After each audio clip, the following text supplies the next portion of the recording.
Welcome to the Learning Pines YouTube. We hope this video helps. You start by confirming two prerequisites. iPhone X is updated, and you've backed up your data. Once done, inspect the Truedepth camera, wipe the notch with a microfiber cloth, and remove any screen protector or case that blocks the sensors. Next, restart the phone. A simple power off then power on clears transient errors. While it reboots, go to Settings, Face ID, and Passcode so you're ready to re-enroll. These steps remove common physical and software blockers before deeper fixes. Now perform the more involved fixes. First, reset Face ID in Settings and immediately start a new enrollment. Position your face level and move your head in a slow circle so the Truedepth captures full geometry. If enrollment fails, force restart the phone. That clears stuck processes. Next, test the Truedepth camera using the front camera, portrait selfie, and any AR app.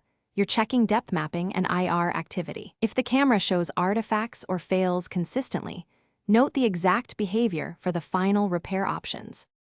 Finish by escalating. If software resets and restore don't fix Face ID, perform a factory reset and restore your backup. Make sure to try enrollment before restoring any third-party screen or case.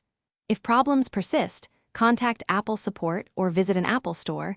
Truedepth failures often need calibrated hardware or display module replacement. One key troubleshooting tip: document exact error messages and the tests you ran. Technicians will diagnose faster when you can say what you already tried and how the Truedepth behaved. Thanks for watching. Consider subscribing if we helped you.